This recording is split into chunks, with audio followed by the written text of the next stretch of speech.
হুমকির পর এবার ইরানে পাল্টা হামলা চালিয়েছে ইসরায়েল।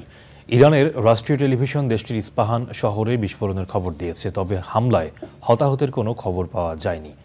মার্কিন কর্মকর্তাদের বরাত দিয়ে দেশটির গণমাধ্যম ইরানে ক্ষেপণাস্ত্র হামলার কথা বললেও ইরান সরকার বলছে ক্ষেপণাস্ত্র নয়, ইস্পাহানে ড্রোন হামলা করেছে ইসরায়েল।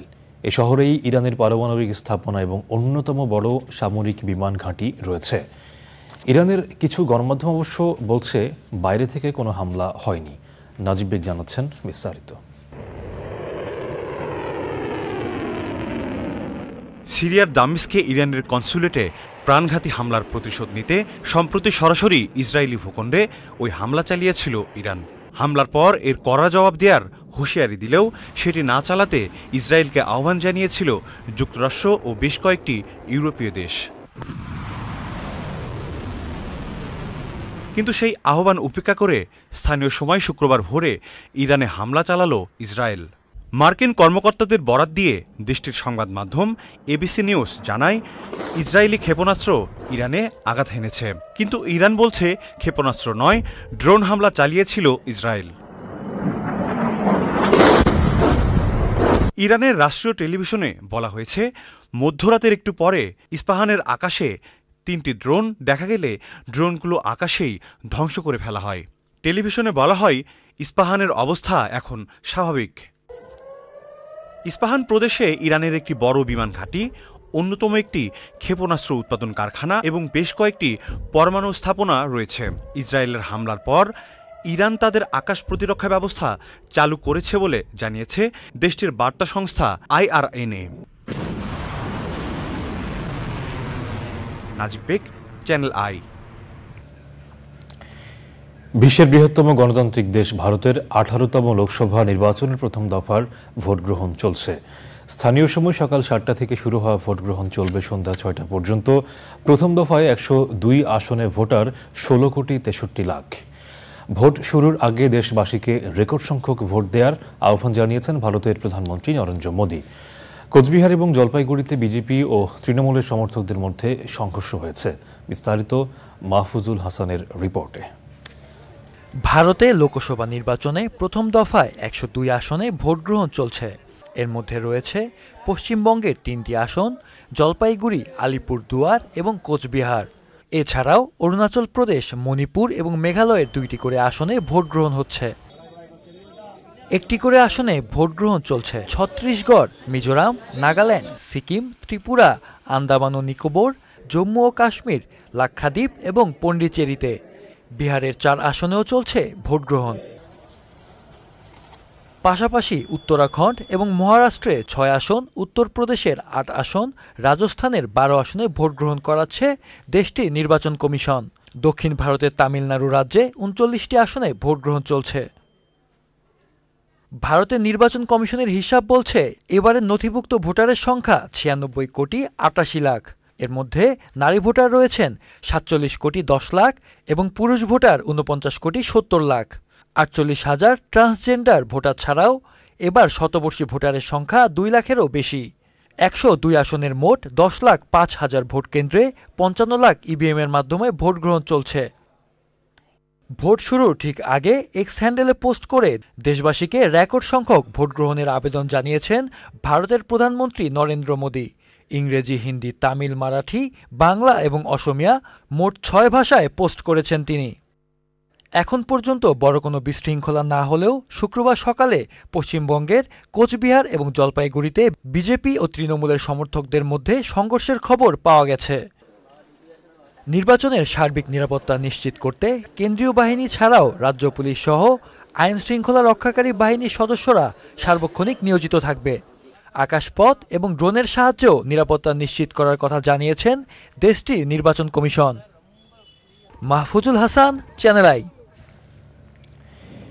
মিয়ানমারের চলমান গৃহযুদ্ধের জের ধরে মিয়ানমার বর্ডার গার্ড পুলিশ বিজিপির আরও 13 সদস্য পালিয়ে বাংলাদেশে এসেছে। শুক্রবার ভোরে টেকনাফের নাফ নদীতে নতুন করে বিজিপির এই 13 সদস্য এসে বাংলাদেশ কোস্ট গার্ড টেকনাফ স্টেশনের কাছে আত্মসমর্পণ করে। পরে কোস্টগার্ড ওই বিজিপি সদস্যদের বিজিবির নাইখংছড়ি ব্যাটালিয়নের কাছে তুলে দেয়। বিজিবি সদর দপ্তরের জনসংযোগ কর্মকর্তা মোহাম্মদ শরীফুল ইসলাম জানিয়েছেন, বর্তমানে 274 জন বিজিপি সদস্য বাংলাদেশে রয়েছেন।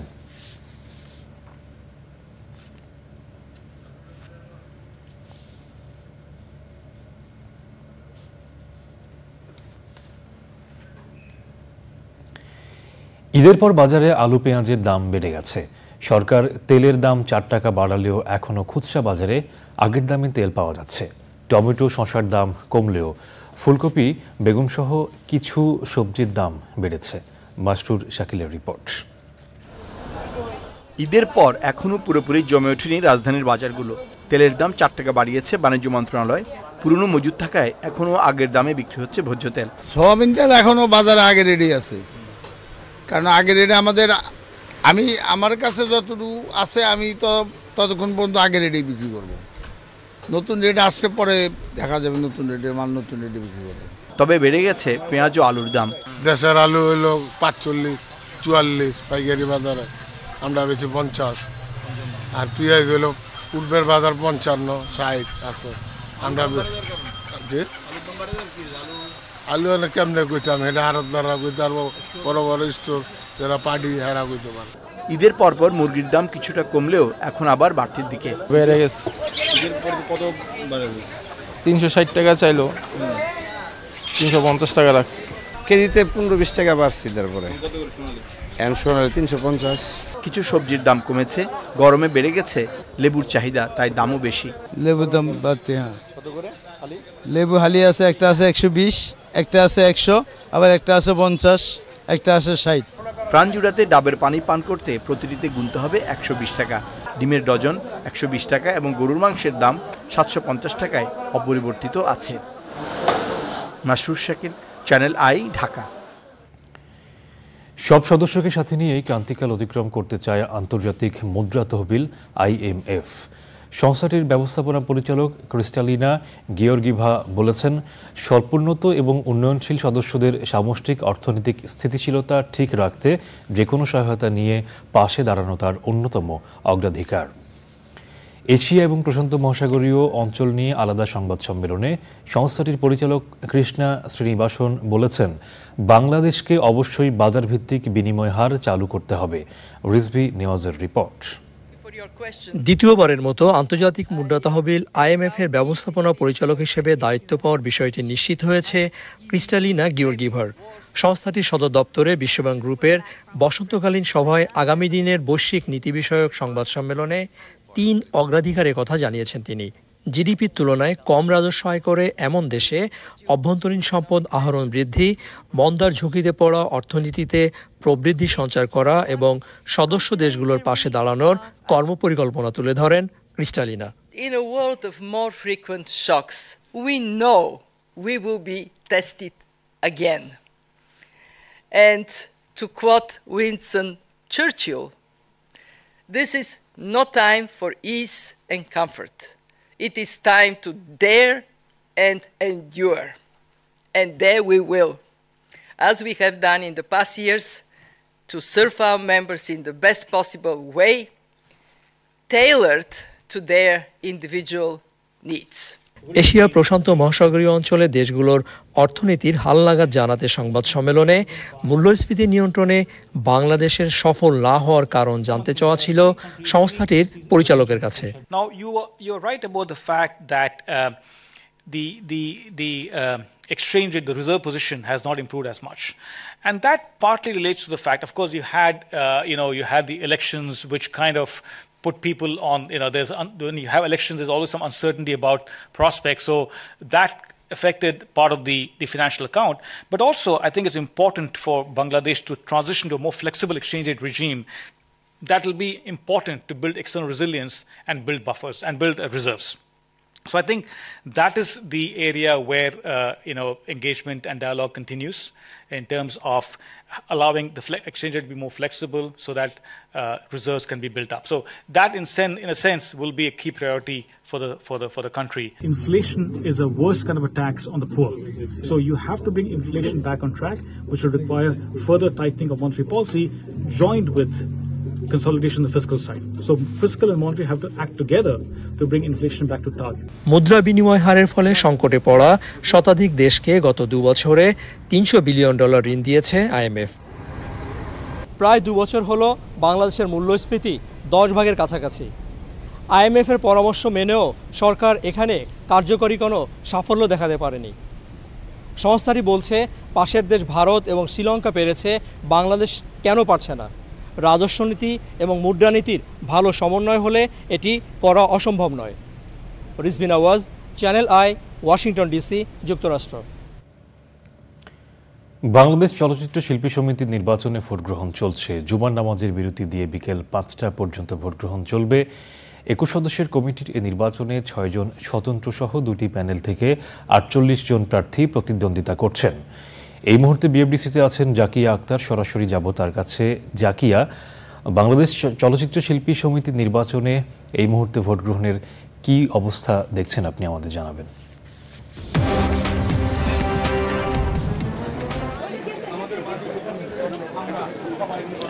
ধন্যবাদ সামির। আপনি যেমনটি বলছিলেন, জুমার নামাজ এবং মধ্যাহ্ন ভোজে যে মধ্যাহ্ন বিরতি ছিল 1 ঘন্টা, সেই দীর্ঘ 1 ঘন্টা বিরতির পরে আবারও শিল্পী সমিতির যে নির্বাচনটি ভোট গ্রহণ সেটি চলছে।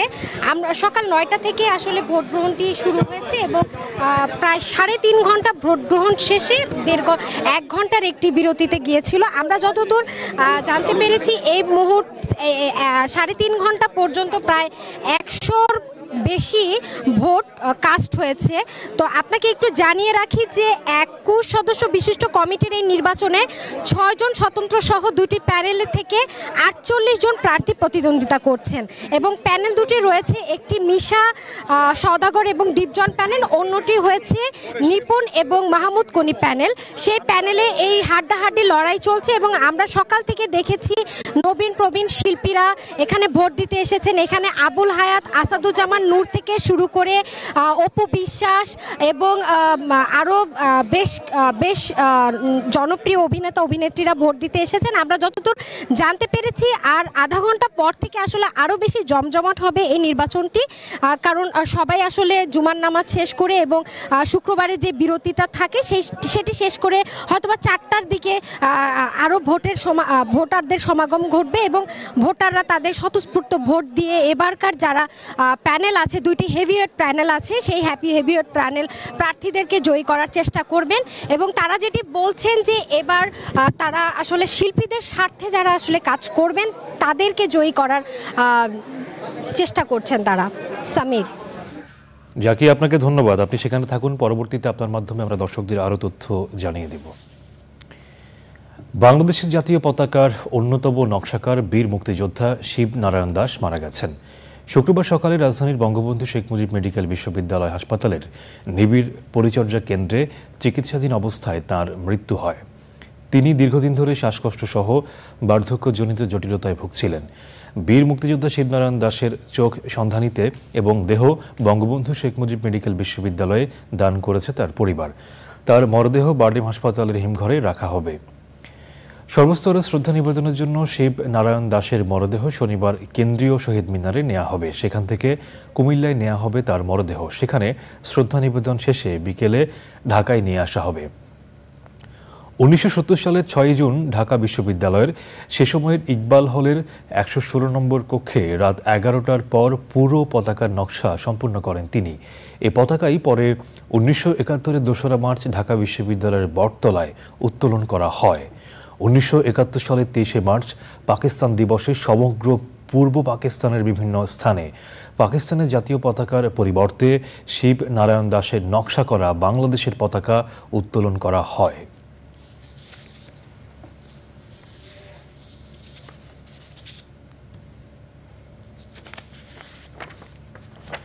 সংবাদের এ পর্যায়ে নিচ্ছি বিরতি।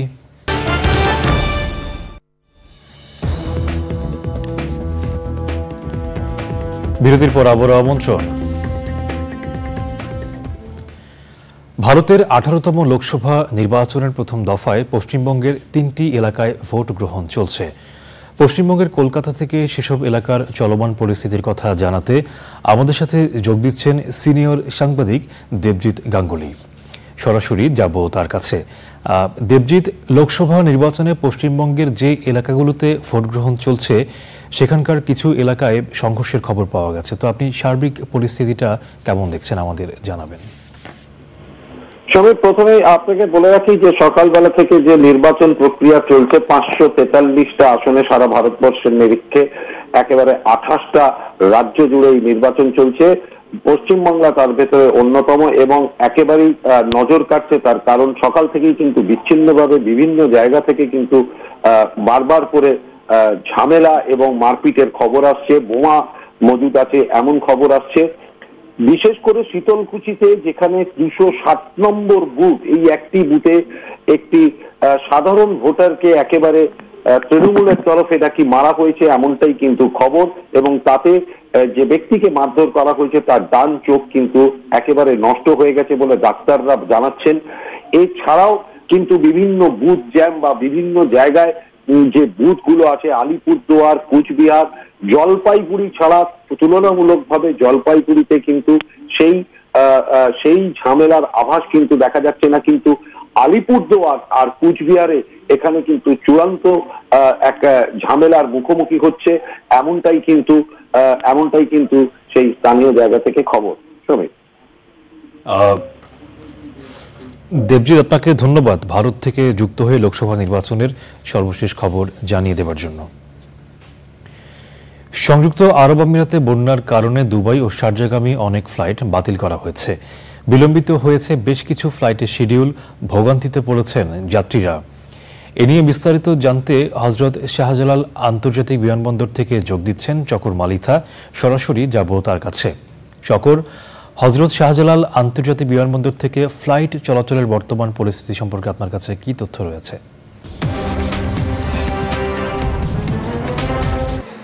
সামির, আমি এখন কথা বলছি হজরত শাহজালাল আন্তর্জাতিক বিমানবন্দরের টার্মিনাল 1 থেকে।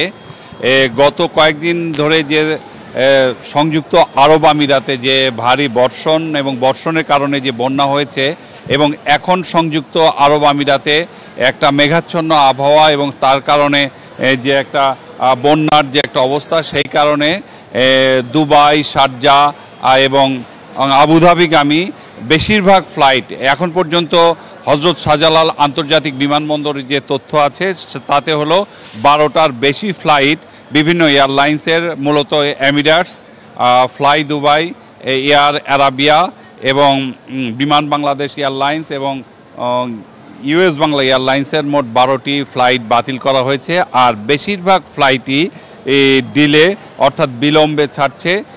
আমরা এয়ারপোর্টে কথা বলেছি, এয়ারপোর্টের যারা দায়িত্বপ্রাপ্ত কর্মকর্তা, বিশেষত যিনি এয়ারপোর্টের ডিরেক্টর, উনি আমাদেরকে বলেছেন তারা যাত্রীরা যাতে ভোগান্তিতে না পড়েন সেজন্য যাত্রীদের জন্য এয়ারলাইন্সের সাথে কথা বলে তারা যেসব ফ্লাইট বাতিল করা হয়েছে তাদের জন্য হোটেলের ব্যবস্থা করেছেন, এবং যাদের ফ্লাইট ডিলে, কম সময়ের ডিলে, তাদের জন্য এয়ারপোর্টে খাওয়া এবং রেস্ট নেওয়ার ব্যবস্থা করা হয়েছে। কিন্তু মূলত এয়ারপোর্টের ভিতরে যেসব যাত্রীরা এসে গেছেন তারা ভোগান্তিতে পড়েছেন। অনেকেই দুবাই হয়ে ইউরোপ এবং আমেরিকার বিভিন্ন দেশে যাবেন, তারা কানেক্টিং ফ্লাইট ধরতে পারবেন না এবং তারা শিডিউল মতো পৌঁছাতে পারবেন না। এই নিয়ে ভোগান্তি এবং বিড়ম্বনায় পড়েছেন। বিশেষ করে বিড়ম্বনায় পড়েছে বৃদ্ধ এবং শিশুরা। সব কিছু মিলে একটা যারা গতকাল থেকে বা গত পরশু থেকে আজ পর্যন্ত যেসব যাত্রী সংযুক্ত আরব আমিরাত, বিশেষ করে দুবাই এবং শারজা হয়ে পৃথিবীর বিভিন্ন দেশে যাবেন বা দুবাই শারজা যাবেন, তারা একটা অনিশ্চয়তা এবং ভোগান্তিতে মধ্যে দিন অতিবাহিত করছে। বিমানবন্দর কর্তৃপক্ষ বলছে যে এখানে আসলে তাদের কিছু করার নাই। যে দেশে যে বিমানটি ল্যান্ড করবে, অর্থাৎ দুবাই এয়ারপোর্ট বা শারজা এয়ারপোর্ট, সেখানে আসলে ল্যান্ড করার মতো সেরকম একটা পরিবেশ নাই, যে কারণেই ফ্লাইটগুলো ডিলে হচ্ছে এবং ডিলে হওয়ার কারণে বা বাতিল করা হচ্ছে, যে কারণে এখানে যাত্রীরা ভোগান্তিতে পড়েছেন। এবং যাত্রীদের ভোগান্তি যাতে কম হয় সেজন্য বিমানবন্দর কর্তৃপক্ষ, এয়ারলাইন্স কর্তৃপক্ষের সাথে কথা বলে তারা যাত্রীদের জন্য হোটেল এবং অন্যান্য সুযোগ সুবিধা নিশ্চিত করেছেন। তবে এই ফ্লাইটগুলো কবে থেকে পুরোপুরি একদম চালু হবে বা যেসব ফ্লাইট বাতিল হয়েছে সেগুলো আবার কিভাবে সমন্বয় করা হবে সে ব্যাপারে এখন এয়ারলাইন্সগুলো পুরোপুরি কোনো তথ্য দিতে পারেনি। সামির, চকর, আপনাকে ধন্যবাদ আমাদের সঙ্গে যুক্ত হয়ে সর্বশেষ তথ্যগুলো জানিয়ে দেওয়ার জন্য। বাংলাদেশ ও সংযুক্ত আরব আমিরাতের মাঝে কূটনৈতিক সম্পর্ক আরও গভীর ও বহুমাত্রিক করতে দুই দেশের সরকার কাজ করে যাচ্ছে বলে উল্লেখ করেছেন কূটনীতিক সহ বিশিষ্টজনেরা। বাংলাদেশের স্বাধীনতা ও বাংলাদেশের সাথে সংযুক্ত আরব আমিরাতের কূটনৈতিক সম্পর্কের সুবর্ণ জয়ন্তী উদযাপনে দুবাইয়ে অনুষ্ঠানে তারা বলেন, পারস্পরিক সহযোগিতায় দুই দেশ আরও এগিয়ে যেতে পারে। মেহেদী হাসানের তথ্য ও ভিডিও চিত্রে আল মুকসিদের রিপোর্ট। প্রতি বছরের মতো এবারও দুবাইয়ে বাংলাদেশ কনসুলেটের আয়োজনে বাংলাদেশের স্বাধীনতা দিবসের 50 বছরের বর্ণিল আয়োজন। বাংলাদেশ ইউএইর 50 বছরের কূটনৈতিক সম্পর্কের উপর একটি বিশেষ তথ্যচিত্র প্রদর্শন করা হয়েছে অনুষ্ঠানে। আয়োজনে গেস্ট অব অনার হিসেবে ছিলেন দুবাইয়ের পররাষ্ট্র মন্ত্রণালয়ের সহপরিচালক রশিদ আবদুল্লাহ আল কাসির। আয়োজনে আরও বিভিন্ন দেশের কূটনৈতিক সহ বিশিষ্টজনেরা উপস্থিত ছিলেন। এখানে যে বাংলাদেশের সাথে স্থানীয় কূটনৈতিক মিশনগুলোর সাথে যে সুসম্পর্ক, এটা আমাদের আসলে ব্যবসা প্রসার এবং আমাদের শ্রম বাজারের বিকাশের জন্য অত্যন্ত অনুকূল। সর্বপ্রথম আমাদের সাথে যে বাইলেটারাল ইউএর সাথে যে রিলেশনটা আছে সেটা আরও সুদৃঢ় হবে। ইউএর সাথে বর্তমানে আমাদের অনেক সুসম্পর্ক, আমাদের সরকারের অনেক সুসম্পর্ক। এই সম্পর্ক নিয়ে আগামী দিন আমরা মনে করি আমাদের বাংলাদেশ এবং সংযুক্ত আরব আমিরাতের ভিতরে যে সম্পর্ক আছে সেটা নিয়ে আমাদের অনেক প্রফিট হবে। 1974 সালে জাতির জনক বঙ্গবন্ধু শেখ মুজিবুর রহমানের হাত ধরে সংযুক্ত আরব আমিরাতের সাথে বাংলাদেশের বন্ধুত্বপূর্ণ কূটনৈতিক সম্পর্ক স্থাপিত হয়। এই সম্পর্কের মধ্যে দিয়ে আমরা যারা এখানে প্রবাসে আছি এবং একটা সুসম্পর্ক তৈরি হয়েছে। এই মধুরতম সম্পর্ক এবং বন্ধুত্বপূর্ণ সম্পর্কের আরও উত্তরোত্তর উন্নতি কামনা করি। দুদেশের অংশীদারিত্বকে আরও গভীর ও বহুমাত্রিক করার আহ্বান জানান দুবাইয়ের বাংলাদেশ কনসুলেট জেনারেল। এটি বাংলাদেশের ইতিহাসের একটি মাইলস্টোন ইভেন্ট ঘটনা, যেটি এই দিনে 1971 সালে বাংলাদেশের প্রথম অস্থায়ী সরকার শপথ গ্রহণ করে, তার সাথে এটি কোইনসাইড করায় এটি একটি অন্যতম গুরুত্ব বহন করেছে এবং আমরা একই সাথে বাংলাদেশ এবং সংযুক্ত আরব আমিরাতের মধ্যে কূটনৈতিক সম্পর্কের যে 50 বছর সেটিও উদযাপন করছি। বাংলাদেশের সাম্প্রতিক উন্নয়ন পরিদর্শন করতে বিভিন্ন দেশের কূটনীতিকদের বাংলাদেশ সফরে আহ্বান জানান বাংলাদেশ কূটনীতিক এবং বিশিষ্ট ব্যক্তিরা। আল মুকসিদ, চ্যানেল আই। মহান স্বাধীনতা ও জাতীয় দিবস এবং পয়লা বৈশাখ বাংলা নববর্ষ উদযাপনে বুধবার জার্মানির বার্লিনের বাংলাদেশ দূতাবাস বিশ্বের বিভিন্ন দেশের কূটনীতিকদের সম্মানে সংবর্ধনা সভা আয়োজন করে। অনুষ্ঠানে বর্তমান বাংলাদেশের অগ্রগতি ও উন্নয়ন আমন্ত্রিত অতিথিদের কাছে উপস্থাপন করেন বাংলাদেশের রাষ্ট্রদূত মোহাম্মদ মোশাররফ হোসেন ভূঁইয়া। দূতাবাসের মিনিস্টার জাভেদ ইকবালের পরিচালনায় সংবর্ধনা সভায় প্রধান অতিথি ছিলেন জার্মানির পররাষ্ট্র মন্ত্রণালয়ের দক্ষিণ এশিয়া ও আফগানিস্তানের ইন্দো প্যাসিফিক পলিসির পরিচালক ও রাষ্ট্রদূত এরিক কুর্জভাইল। সভায় অংশ নেন বিভিন্ন দেশের রাষ্ট্রদূত, কূটনীতিক, সাংবাদিক ও ব্যবসায়ী এবং অন্যরা। কানাডার ভ্যাঙ্কুভারে গ্রেটার ভ্যাঙ্কুভার বাংলাদেশ কালচারাল অ্যাসোসিয়েশনের আয়োজনে উদযাপিত হল বৈশাখী মেলা। অনুষ্ঠানে শিশু কিশোর সহ সর্বস্তরের মানুষ দেশীয় বাহারি পোশাকে মেলায় অংশ নেয়। জাতীয় সঙ্গীত এবং মঙ্গল শোভাযাত্রার মাধ্যমে অনুষ্ঠান শুরু হয়। নানা রকম দেশীয় খাবার, পিঠা, শাড়ি, কাপড় ও গহনার পসরা বসেছিল মেলায়। জমকালো সাংস্কৃতিক অনুষ্ঠান উপভোগ করেন প্রবাসী বাঙালিরা। সে সময় ছিলেন শিল্পী Rituparna Banerjee, British Columbia conservative পার্টির লিডার জন রাস্ট্রেড ও তার সহধর্মিণী, সংগঠনের সভাপতি মোহাম্মদ ইমন এবং অন্যরা। এবারে নিটোল টাটা কৃষি সংবাদ।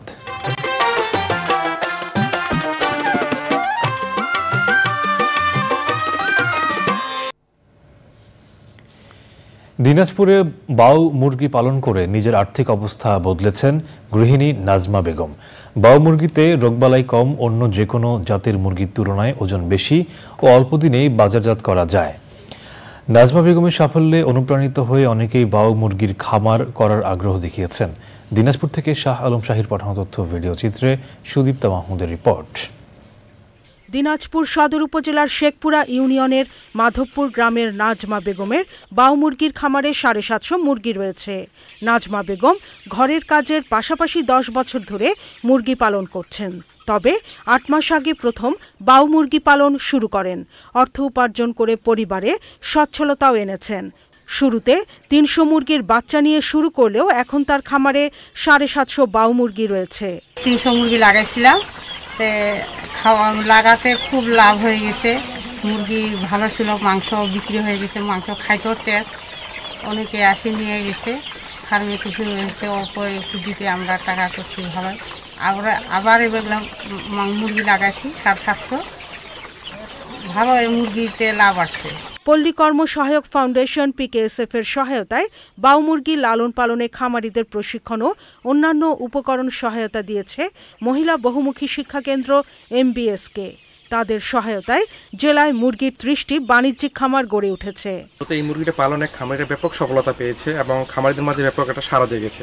এই মুরগিটা কম সময়ে, যেখানে 40 থেকে 42 দিন, এই মুরগিটা আমাদের 900 গ্রাম থেকে 1 কেজি ওজন হয়। এবং সবচেয়ে বড় কথা হলো এই মুরগিটার রোগবালাই একেবারেই কম।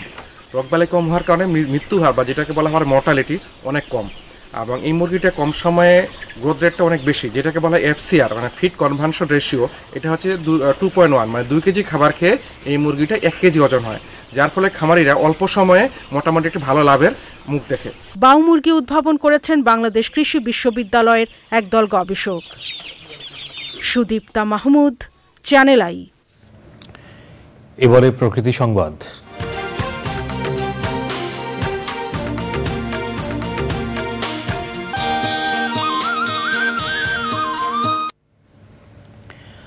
ভূমিদস্যুদের আগ্রাসনে মানচিত্র থেকে হারিয়ে যেতে বসেছে চট্টগ্রাম নগরীর ঐতিহ্যবাহী নাগিন পাহাড়।